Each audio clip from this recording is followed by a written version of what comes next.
Om Swastiastu, umat sedharma sani subaktinin pandita. Hari ini Lugrayang Pandita sharing berkaitan dengan daily upasana puja. Artinya pemujaan kita sehari-hari ketika kita berada di rantauan. Jadi Lugrayang Pandita bercerita dungu. Duk tahun 1973 pada saat itu Pandita tamat SMA Negeri Ring Tabanan Bali. Nah, kemudian cita-cita berikutnya ingin melanjutkan sekolah ke Bogor. Riantokan Pandita menerbit keluarga di Bogor untuk ceritanya ngedut pemargin kakak-kakak kandung di Bogor, nebeng ring keluarga sampai. Ketika detik-detik mau berangkat, tahu dipanggil oleh penglingsir Pekak Titiang. Waktu itu Pekak menjadi mangku gede ring Kayangan 3 ring Desa Jegu. Begitu juga Bapo ning pamitan dulu mering Pekak ngelungsur doanya dumuga kita berjalan dengan baik, berjalan di cening, berangkat rahina dimakin, sedurung cening melakukan puja ring meraja. Akhirnya Ibapo langsung mengambil tempat duduk di sebelahnya Pekak. Dan Pekak pun langsung seketika bangun. Ternyata mengambil sesuatu di atas tempat tidurnya. Aduh, Pandita berpikir, nah, jani pesukal sesimpanan Pekak niki wenten gegemot barangkali pesikepan bekal ini Titiang sebagai cucunya Rianto kan pacang pergi merantau. Ketu kena pada saat itu barangkali karena pikiran kita istilahnya masih awit ya. Kemudian langsung Ibapo mengambil tempat duduk dan kemudian langsung membuka percakapan. Cening, ketika cening merantau boleh saja berada di mana-mana. Tapi ingat, dalam hal keyakinan jangan pernah kemana-mana. Ketua buat Bapo ini apa ceritanya Bapo pada saat itu. Apa tuh keyakinan kemana-mana? Kami pun tidak mengerti. Nah, kemudian langsung Pekak membuka buku Upodeso yang sudah geriming perumpung begitu, dan kemudian ada beberapa lontar yang dibuka-buka sambil memberikan Upanishad ceritanya begitu. Tiba-tiba dimulai dari kekawin. Langsung tiang dengan saksama mendengarkan penglingsir Titiang pada saat itu ketika mulai melantunkan wirama-wirama. Seperti ini. Prehan tamat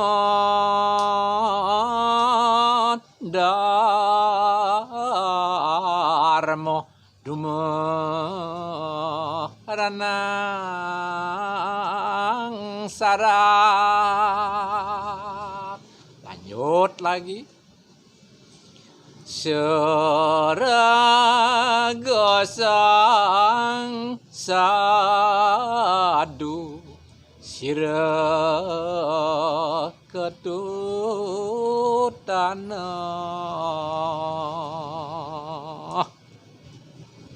tanarta adon kamu pidoh niotan yasa. Tiba-tiba disela oleh Ibapo cening. Maksud piteket lingsir cening puniki mirangang puniki melahang puniki tutur mau tamu. Manipuan idewo sampun sampai di tempat yang kita tuju. Melah-melahang ngaboraga, utamakan di situ pasawitran, penyamobrayan. Kengken bani raga menempatkan diri di rantau orang, etika, sopan santun, rendah diri, humble, itu tetap kita laksanakan. Pilihin ngalih timpal, apa ngiraga bener-bener berdasarkan antuk seleksi antuk dharma. Donya nih dewo ngalih timpal ulehan menjalaran antuk kawisesan, antuk arto brana dan sebagainya. Kengkenang mengalih tadi dengan arto brana. Cening ngebekel saja pun niki bapo milehan niki mesawitro ring nyamu braya nyileh pipis angon sewan bus ke Bogor. Nah melahang pesan tuh cening elingang napi piteket pengisir cening dipeka pada saat ini. Dan kemudian tiba-tiba peka menghentikan kekawinnya langsung dilanjutkan dengan kata-kata cening cucuku dan nih peka. Yen idewo sudah sampai di rantau orang, ingetan niraga dong sap tekan meyadnya. Nah, yadnya sehari-hari itu adalah yang disebut dengan yadnya sese yang paling sederhana kita bisa lakukan. Apa itu maksudnya? Jadi sapuniki, apapun niatnya sane cening lakukan di rantau orang di tempat kita berada, yakini dulu. Napi tetua iatnya ne punika apa tujuan kita beriatnya? Itu biasanya satu, rasa angayu bahagia, rasa syukur kepada Sang Maha Kawya. Itulah yang kita sampaikan kepada Sang Maha Kawya. Dekat diragu di rantau orang, selamat nuh mangkihan, itu sudah yang namanya warunugraha luar biasa. Itu adalah tujuan pertama angayu bahagia. Tujuan kedua adalah pengurangi dosa sebagai redemption bahasa Inggrisnya.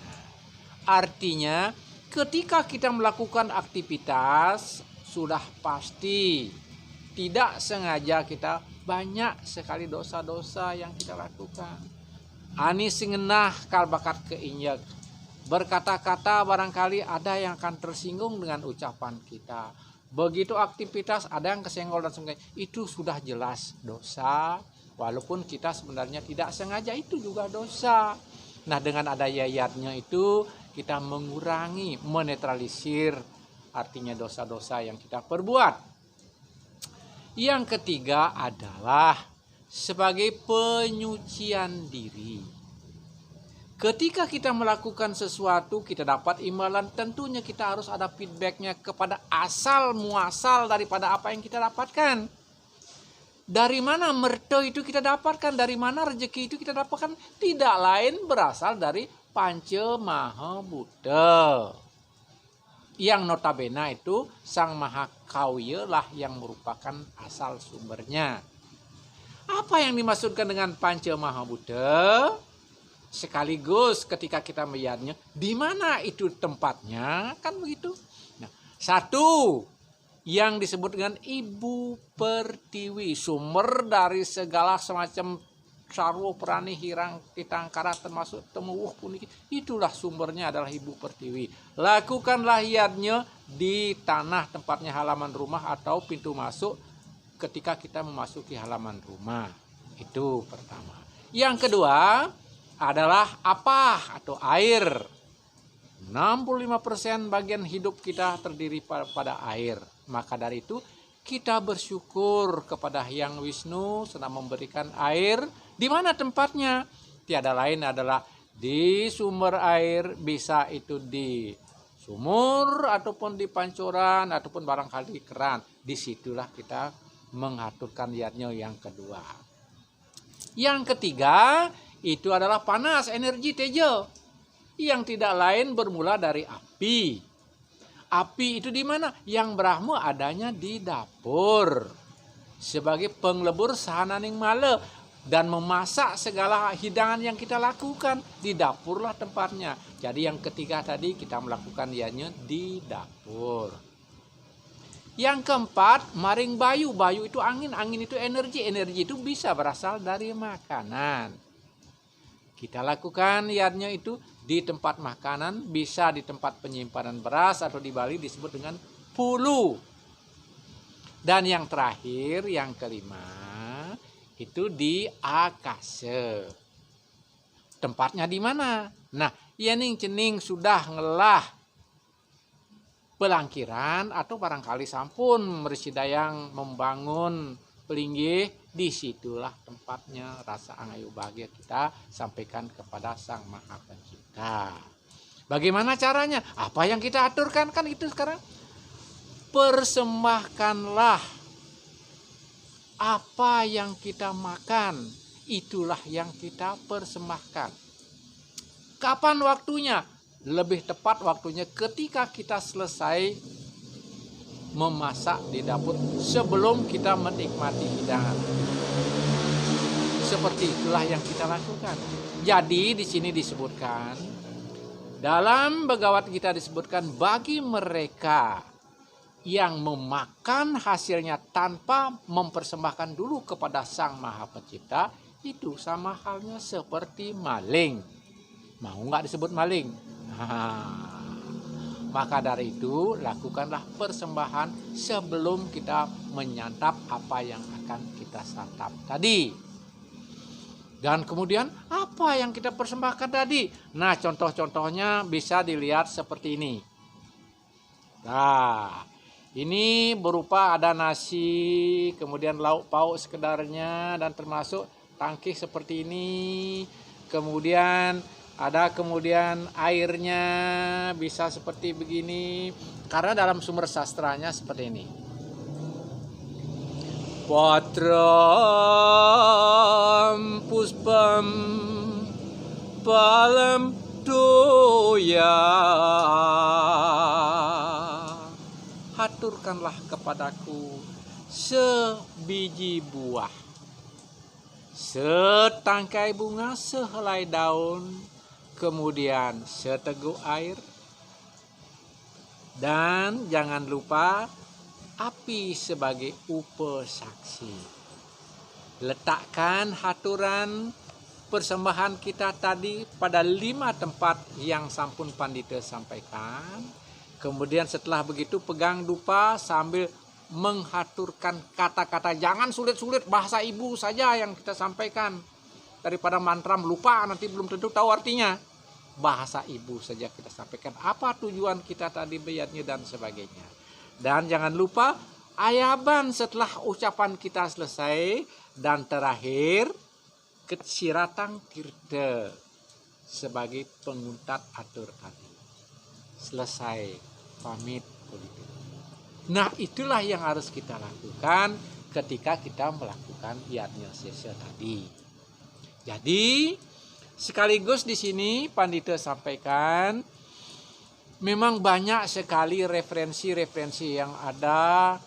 Kok di Bali sampai dengan 33 tempat, ada yang sampai dengan 11 tempat, ada yang 54 tempat. Bagaimana nih ke Pandita? Itu boleh-boleh saja, tidak salah. Tapi ingat, kita niki di rantauan.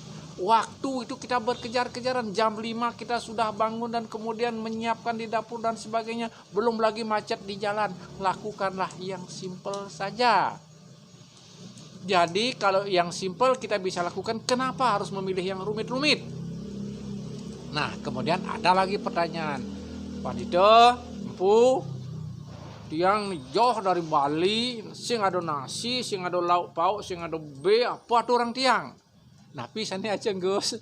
Roti. Nah, kalau roti kita makan udah rotinya kita potong sedikit bagi 5, haturkan di 5 tempat tadi, lihat sinap. Jangan rumit-rumit. Selesai. Itulah yang kita lakukan. Jadi, mari kita lakukan dengan simple. Sempatkan waktu untuk itu. Jangan hanya menunggu kesempatan untuk sembahyang. Luangkanlah waktu kita untuk sembahyang, mengaturkan rasa cinta kasih kita, sehingga nanti tidak sia-sia dupa yang kita tancapkan sehari-hari, selalu memberikan suatu rasa angayu bahagia, 2 rasa penebusan dosa, 3 penyucian diri. Itu utamanya kita lihatnya. Inggih idadani ton titiang, lugra yang sinep di tiang hantuk Paramo Santi. Cukup sampai di sini dulu. Mudah-mudahan lain kali bisa Pandita sambung lagi. Maaf kalau tidak berkenan, karena memang beginilah kami biasa lakukan di Rantauan. Sinep dengan Paramo Santi. Om Santi Santi Santi Om.